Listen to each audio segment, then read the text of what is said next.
Stepmom and dad went on vacation with their daughter, leaving me alone and laughing at me. You are nothing but a freeloader living in our house like you own the place. So I made sure they didn't come back into my house. Full story plus updates. My name is Carol and I'm 22 years old. I just graduated from college and I've got a story to tell you about my house. Well, technically my mother's house. Or it was, until she passed away from intestinal cancer 4 years ago and left it to me. Mom was always the planning type. Even before the cancer diagnosis, she made sure everything was in order.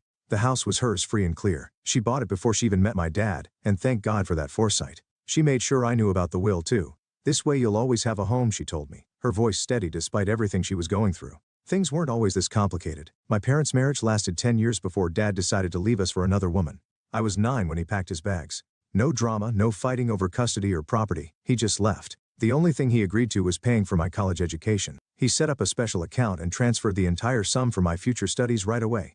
I guess that was his version of child support. Dad started a new family pretty quickly. His wife Linda had their daughter shortly after. She's 10 years younger than me. I'd visit sometimes, staying at their rented house, but it never felt right. Linda would be busy with my half-sister, cooing over her latest accomplishment or fixing her hair. Dad was always working, claiming he needed to provide for his family. Funny how I wasn't really included in that category anymore. Carol, would you like to join us for dinner? Linda would ask, but her tone always suggested she hoped I'd decline. We kept things cordial though, exchanging birthday cards, holiday greetings, the occasional forced family dinner.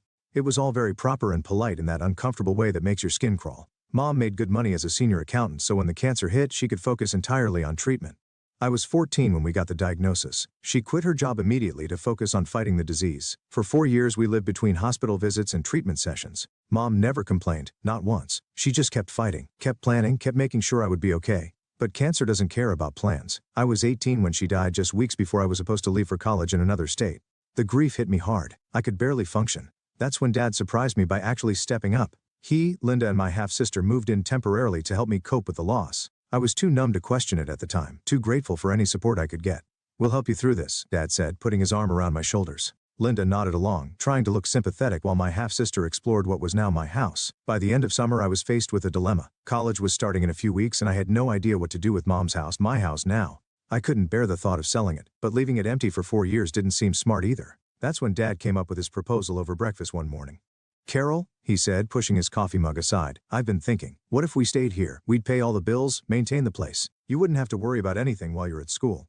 I looked at Linda, who was making pancakes at the stove. She turned around and smiled. It would be good for all of us, she added. Sophie's already enrolled in the local school, and the house would be well taken care of. It made sense. During the 2 months they'd been staying with me, things had been surprisingly okay. Linda had stopped being so distant, and Sophie, my half-sister, had actually started treating me like a real sister, instead of some stranger who showed up occasionally. So I agreed. Looking back, it seemed like the perfect solution. I packed up Mom's personal things, keeping what I wanted and storing the rest in the attic. I left for college feeling confident about my decision. Over the next 4 years I came home during holidays and summer breaks. Those visits were nice actually. Linda would cook these big welcome home dinners. I made your favorite lasagna, she'd say, as if she'd always known my favorites. Sophie would drag me to her room to show me her latest artwork or tell me about school drama. During Christmas breaks we'd all decorate the tree together. Dad would lift Sophie to put the star on top, while Linda and I argued good-naturedly about whether tinsel was tacky or classic. We'd sit around drinking hot chocolate, and sometimes I could almost forget that this wasn't the family I started with. Summer visits were different, longer, more relaxed. Sophie and I would spend afternoons by the community pool, and I'd help her with her summer reading. Linda would invite me to her book club meetings, and we'd actually have fun dissecting whatever romance novel they'd chosen that month. Your sister's so good with Sophie, I overheard Linda telling Dad one evening. It's nice having her home.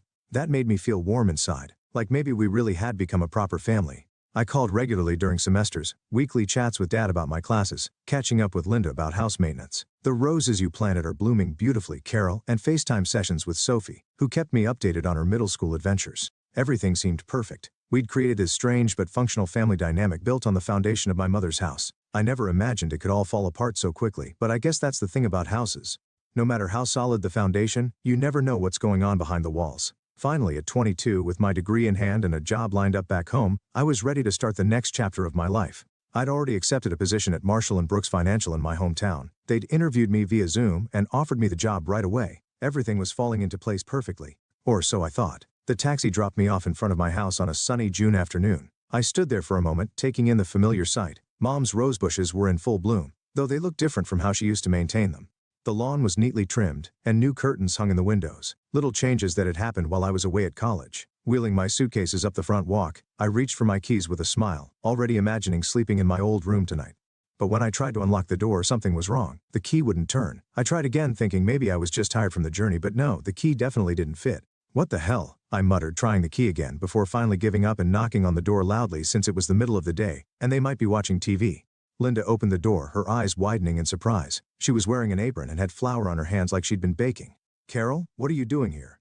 I wheeled my suitcase inside, noticing Dad and Sophie in the living room, both looking equally startled by my appearance. Sophie was sprawled on the couch with her phone, while Dad sat in his favorite armchair, Mom's old armchair, actually reading something on his tablet. "What do you mean?" "I live here," said, looking around at what seemed like subtle changes to the living room decor. "Why were the locks changed?" Dad scratched his neck. "That nervous habit he's had since forever." "Oh, that, yeah. I changed them last month. For safety, you know. There were some break-ins in the neighborhood." "You could have told me," I said, trying to keep the annoyance out of my voice, "or sent me a new key. I mean, this is my house." "We weren't expecting you," Linda said carefully, her arms crossed over her chest. She'd wiped the flour off her hands and was looking increasingly uncomfortable. "Why not? I graduated last week. I told you guys I was coming home to start my new job." I looked between them, feeling increasingly uneasy. Something was off about their reactions. Sophie had even put down her phone and was watching the scene unfold with an odd expression. "Carol," Dad cut in suddenly, standing up. "Can we talk in the office for a minute?" I followed him into Mom's old office, my office now, technically. The room still had Mom's degrees on the wall, her collection of financial reference books on the shelves. He closed the door behind us, and I noticed his hands were shaking slightly as he turned to face me. "Listen, honey," he started, his voice low. "There's something you need to know." "Linda, well, she thinks this house belongs to me." I stared at him, not comprehending. "What?" "I told her it was my house," he continued, not meeting my eyes. "That I gave it to your mother and you out of kindness after the divorce, and that after your mom passed it reverted to me. She thinks you've just been living here because I allowed it." I must have stood there gaping at Dad for a full minute before finding my voice again. My first instinct was to storm out of the office and tell Linda everything. Now I understood her surprised look when I showed up. In her mind, I was just some freeloader trying to crash in their house. "I have to tell her the truth," I said, moving toward the door, but Dad caught my arm. "Please, Carol," he begged, his voice barely above a whisper. "Just give me a little time. I'll find us a new place to live. I promise. I just need to figure out how to tell her without destroying our marriage." "Destroying your marriage?" I hissed. "What about what you're doing to me?" He pulled a set of keys from his pocket, holding them out like a peace offering. "These are for the new locks. Please, sweetheart, just a few weeks, that's all I'm asking. Let me handle this my way." I took the keys, feeling sick to my stomach. "Fine," I said finally. "But this is insane, Dad. You know that, right?" He nodded, relief washing over his face. "Thank you, honey. I'll make this right, I promise." But things started going downhill immediately. At dinner that night, the atmosphere was thick with tension. Linda kept shooting me these looks across the table, all her previous warmth gone. The woman who used to bake my favorite cookies and invite me to book club now acted like I was a stranger who'd wandered in off the street. "More potatoes, Dad?" Sophie asked, completely oblivious to the tension. "Would anyone mind if I redecorated the living room?" Linda asked suddenly, not looking at me. "The current setup is a bit dated." I gripped my fork tighter, knowing she was talking about Mom's furniture arrangement. Dad coughed awkwardly and changed the subject. The next morning I was making coffee when Linda cornered me in the kitchen. She was still in her robe, hair uncombed, but her eyes were sharp and focused. "Carol," she said, leaning against the counter. "I think we need to talk about your plans." "My plans?" "Yes. When are you planning to look for your own place?" She asked it casually, like she was asking about the weather. "Now that you have a job lined up, you should start thinking about moving out. You're a grown woman now, after all." I took a slow sip of coffee, counting to 10 in my head. "Actually, I've talked to Dad about staying here for now. He's fine with it." Linda's lips pressed into a thin line, and for a moment I thought she might argue. Instead, she just turned and walked out of the kitchen, leaving me alone with my cooling coffee and a growing sense of dread about how this was all going to play out. The next 2 weeks were like living in a hostile environment. Linda's attitude shifted from cold to downright passive-aggressive. She'd accidentally wash my clothes with colors that would bleed, claiming she forgot which laundry basket was mine. She'd cook family dinners but conveniently make just enough for 3 people, acting surprised when I came to the table. When I tried to watch TV in the living room, she'd suddenly need to vacuum right there. If I was using the kitchen to make breakfast, she'd barge in and start reorganizing the cabinets, muttering about how some people never learn to keep things tidy.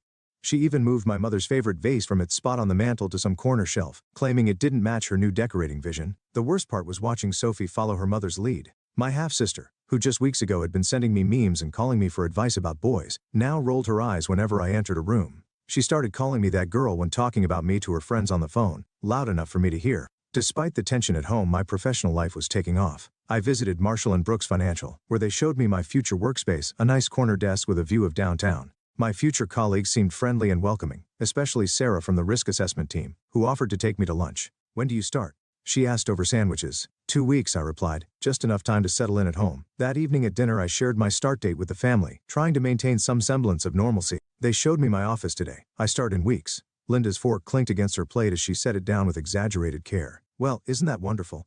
Once you get your one-stone paycheck, you can start looking for your own apartment. I know of some nice complexes across town very affordable for young professionals. I caught Dad's pleading look across the table. His eyes seemed to beg me to keep quiet, to maintain his lie just a little longer. I stabbed at my peas and said nothing. To avoid the tension at home, I started reconnecting with old high school friends. Katie and Jessica were still in town, and we'd meet for coffee or shopping trips, falling back into our old rhythms as if no time had passed.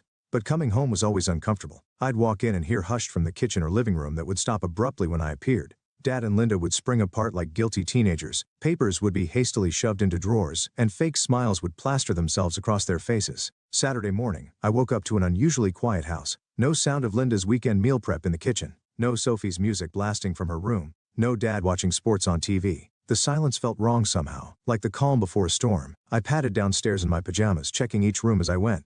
The kitchen was spotless, not just clean but unused since the night before. The living room was empty. The throw pillows perfectly arranged on the couch. Sophie's boots, usually cluttering the entryway, were gone. Even Dad's car wasn't in the driveway. I checked my phone. No messages, no notes about where everyone had gone. My first thought was that maybe they'd gone out for breakfast, but something felt off. They never went out for breakfast without at least leaving a note. Even during these tense weeks they'd maintained that basic courtesy. I tried calling Dad first, but his phone went straight to voicemail. Weird. I tried a few more times with the same result, that automated voice telling me the person I was trying to reach was unavailable. A knot started forming in my stomach. Finally I called Linda. She picked up on the fourth ring just as I was about to hang up. "What do you want?" Her voice was sharp, hostile in a way I'd never heard before. In the background, I could hear waves and what sounded like tropical music. "I just wanted to know where everyone is," I said, caught off guard by her tone. I woke up and the house was empty. She laughed, an ugly, mean sound that made my stomach clench. "Oh, didn't we tell you? We're in the Maldives. 18th-class flights, luxury resort, the works. We didn't mention it because, frankly, we didn't want you tagging along and expecting us to pay for you too. Not that you'd know anything about paying for things yourself." "What? I wouldn't." "Save it," she cut me off. "I'm sick of this whole situation. You're nothing but a lazy freeloader living in our house like you own the place. Your father might put up with it, but I'm done. Do you know how embarrassing it is to have a grown woman living in our house, eating our food, using our utilities?" My hands were shaking so hard I could barely hold the phone. I sank into one of the kitchen chairs, my mother's chairs actually, my legs suddenly too weak to hold me up. "Linda, I know. You listen to me," she snarled. "Your father never loved you, you were just an obligation. He already wasted enough money on your college education, and now you're squatting in our house like some entitled princess. Well, I've had enough. Did you think you could just live here forever, mooching off us while we work hard to maintain this home?" I could hear Sophie giggling in the background, and Dad's muffled voice saying something I couldn't make out. The betrayal felt like a physical blow. "When we get back," she continued, her voice dripping with venom, "I want you gone. Do you understand me? Pack your things and get out of our house. If you're still there when we return, I'll throw you out myself, and trust me, I won't be gentle about it. I don't care where you go, live on the street for all I care. You're not our problem anymore. And don't bother trying to call your father. He agrees with me. He's just too weak to tell you himself. We've already blocked your number. Have a nice life, Carol. Or don't." I really couldn't care less. The line went dead. I sat in that kitchen for what felt like hours, fury slowly replacing shock. They were living in my house. The house my mother had worked for had left me, and they had the nerve to call me a freeloader? To try to throw me out? Well, I'd had enough of playing along with Dad's lies. I blocked their numbers on my phone, my hand still shaking but now with anger rather than hurt. Then I started methodically going through the house, gathering their belongings. Linda's expensive clothes, Sophie's school stuff, Dad's golf clubs, everything went into boxes and suitcases. I worked through the entire Saturday, fueled by rage and bitter disappointment. By Sunday morning, I had their life packed up and stacked in the garage. I found a 24-hour locksmith who could come right away. He worked quickly, replacing the locks on all the doors. It cost a small fortune, but it was worth every penny. When he finished, I handed him my credit card, feeling a strange sense of satisfaction as I clutched the new keys. Monday morning I started my new job at Marshall & Brooks. For 2 weeks I threw myself into work, learning the ropes, making new friends, trying not to think about the confrontation I knew was coming. I kept their stuff in the garage, but I rearranged the house back to how Mom had it, removing every trace of Linda's decorating vision. Then came that Friday. I pulled into the driveway after work to find them standing there, Dad looking nervous, Linda red-faced with fury, and Sophie hanging back with a scowl. They must have just gotten back from their vacation. Their suitcases were still in their rental car. Linda started screaming before I even got out of my car. "How dare you change our locks? How dare you lock us out of our own house?" I walked calmly past them to unlock the door. Linda followed, still yelling. "We're calling the police. This is breaking and entering. This is our house." I turned to face them, something inside me finally snapping. "No, Linda, it's not your house. It never was. This house belongs to me. My mother bought it before she even met Dad. She left it to me in her will. The only reason you've been living here is because I allowed it temporarily." Linda laughed, but it was a uncertain sound. She looked at Dad. "Tell her she's lying. Tell her this is our house." Dad wouldn't meet anyone's eyes. He just shrugged, his shoulders slumping. "She's telling the truth. The house, it was always hers." I watched as the truth sank in as Linda's face transformed from rage to calculation in a matter of seconds. Her entire demeanor changed like a switch had been flipped. "Oh, Carol, sweetheart," she said, forcing a laugh. "You didn't think I was serious on the phone, did you? I was just joking. You know how I can get sometimes. All that sun and those tropical cocktails went to my head." "Stop it," I said quietly, but she kept going. "We're family. Remember all those nice times we had? The book club meetings, the holiday dinners? We can have that again." She took a step toward me, arms outstretched like she was going to hug me. Dad jumped in then, his voice thick with emotion. "Princess, I'm so sorry. I know I handled this all wrong, but I love you. You're my daughter. Please, can't we work this out?"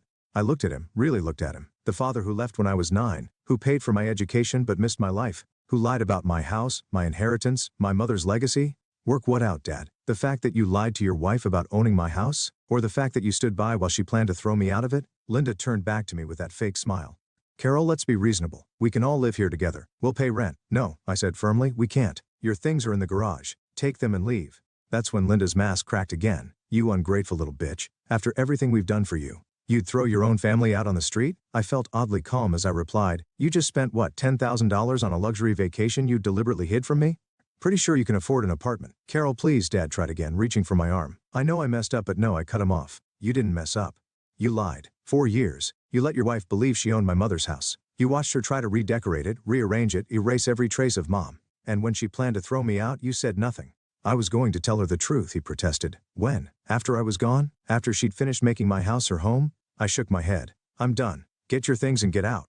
I walked inside and closed the door, ignoring Linda's screams about ingratitude and cruelty. Through the window I watched them loading boxes from the garage into their rental car. Linda was still yelling, her face red with fury. Sophie was crying. Dad just looked defeated. It took them 3 trips to get everything. As they loaded the last box, Dad tried one more time knocking on the door. I didn't open it. They finally left as the sun was setting. The next day Dad tried calling from a new number. "Carol, please," he begged. "We can fix this." "No, Dad, we can't," I said. "Linda made it very clear how you all really feel about me. A freeloader, an obligation, someone you never loved." Maybe those were her words, but your silence said enough. That was 2 months ago. I still live in Mom's house, my house. I've repainted the walls, planted new roses in the garden, made up mine again. Sometimes I think about them, wonder where they ended up. But mostly I think about Mom and how she made sure I'd always have a home, no matter what. Dad still tries to call sometimes from different numbers. I don't pick up anymore. Some bridges once burned should stay ashes. The funny thing is I'm happier now. My job is going well. I've made new friends at work, and for the first time since Mom died, I feel at peace in this house. Sometimes healing means letting go of people, of lies, of the fairy tale of family you wanted to believe in.